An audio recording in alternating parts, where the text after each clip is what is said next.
Ní ọgbà tí mò ń dúpẹ́ lọ́wọ́ Ọlọ́run fún gómìnà wa Dàpọ̀ Abíó dún MFR pẹ̀lú ìfẹ́ tí wọ́n ní sí aráàlú àti àwa oníṣẹ́ ọwọ́. Tí mo ti ń bẹ̀bẹ̀ tí mo dẹ̀ ń bá Ọlọ́run sọ tipẹ́tipẹ́ ni pé iṣẹ́ irú àwa yìí ń sìn, like I've said, I'm over 73 years of age. Ó yẹ kán lè ní ètò fún àwa tá a bá ti dàgbà níbi iṣẹ́ ìjọba. Àwa là ń tún lù ṣe. Gẹ́gẹ́ bí nǹkan tí a gbọ́ tá a dẹ̀ mọ̀, oníṣẹ́ ọwọ́ ló ń determine economic country, orílẹ̀-èdè. Gbogbo oníṣẹ́ ọwọ́. But it's like, sorry to say, ní Nàìjíríà, bí ìgbà tí àwa oníṣẹ́ ọwọ́ a ò ní ìtumọ̀. Pàápàá bá ṣe máa ń ṣe sí àwa oníṣẹ́ ọwọ́ ń gbà mí. So better still, kán bẹ̀rẹ̀ láti ibì kan. Mo bẹ̀ wọ́n. Irú àwa ń sìn, a ò fi bẹ́ẹ̀ ṣiṣẹ́ máa ń sìn. A ò ní kan, a ò lẹ́tọ̀ọ́ kan tá ń gbà lábẹ́ ìjọba. Oore ọ̀fẹ́ Ọlọ́run, ìwọ̀nba àǹfààní tá ń gbà táwa náà ń ṣiṣẹ́ yẹn, a ò fi ọwọ́ mẹ́wẹ̀ẹ̀wá jẹun. Ẹ sì ti sìnlú. A dẹ̀ ti sìn, yes, a ti sìnlú. Mo ń fi gbogbo ẹnu sọ. Àwọn ọmọ tán ti jáde lábẹ́ mi, close to 70.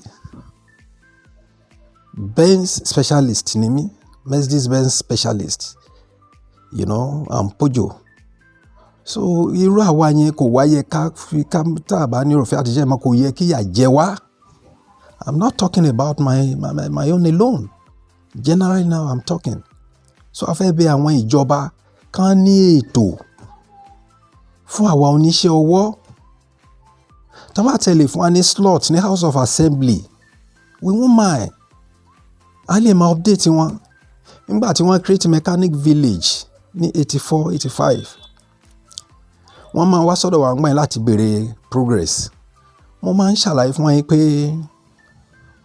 ibi tí technology wa ti lè bẹ̀rẹ̀ ó ní mechanic villages. Mo ń suggest nígbà yẹn pé kí ìjọba, maybe from Ministry of Works, ká máa wá ibi tàbá ṣe dédé àwọn tí wọ́n rí pé wọ́n lè lò láàárín wa.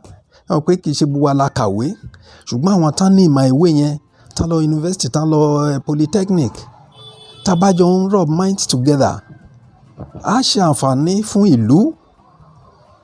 So gbogbo orúkọ báwọn kí ìjọba kájọ kan bá fi sọ́kàn. Gómìnà wa ń sìn tọ́lọ́run fún ní oore ọ̀fẹ́ láti ṣe ẹlẹ́ẹ̀kínní. À ń gbàdúrà pé pẹ̀lú oore ọ̀fẹ́ Ọlọ́run kó ní oore ọ̀fẹ́ láti lọ lẹ́lẹ́ẹ̀kejì. So àwọn project tó náà dáwọ́lé k'Ọlọ́run ràn lọ́wọ́ kó parí ẹ̀. So àwọn eléyìí tí mo ń sọ ń sìn, irú àwọn mechanic villages yẹn, iléeṣẹ́ àwọn atọ́kọ̀ṣe wọn yẹn, kan bóyá kan yan àwọn committee ni, kan go round. Nǹkan tá a bá fẹ́ kan ṣe fún wa. Tí mechanic villages yẹn tó bá develop, tá rí pé gbogbo àwọn amenities wà ń bẹ̀. Irú bus, kan gbé bus sílẹ̀. Àwọn ọmọ ẹ̀kọ́ṣẹ́ yẹn, ọmọ ẹlòmíì tó bá àwọn bàbá ẹlòmíì tí ọmọ wọn ń kọ́ṣẹ́, ẹlòmíì ò rówó oúnjẹ fún wọn. Débi wọ́n máa rówó mọ́tọ̀. A ti ń sọ̀rọ̀ bọ́ọ̀sì tígbà tí mo wà ń bẹ̀ a ti sọ pé kán gbìyànjú kan fún wa ní mọ́tọ̀. A lè máa kó àwọn ọmọ yẹn, a lè rọ̀ wọ́n lọ́rùn. Kì í ṣe pé wọ́n máa jábọ́ lẹ́yìn ọ̀kadà or anyhow. So mo rọ̀ wọ́n, tọ́lọ́run bá lè fún wọn ṣe. A wà ní good book o. As far as I'm concerned, tọ́lọ́run bá sì jẹ́ kí irú àyè wà láyé.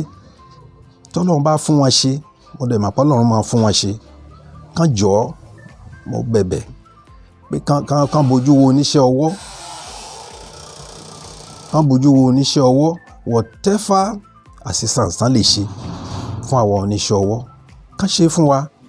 Àwọn náà gbà tán bá kúrò ń bẹ̀, inú wọn náà á lè dùn pé gbà táwọn wà mẹ́kan báyìí làwọn ṣe.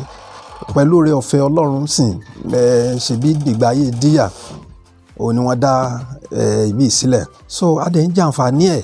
So káwọn náà kàn ṣe nǹkan kan tí a lè máa jàǹfààní tá a máa rántí wọn sí rere. Olúwa kó ràn wá lọ́wọ́.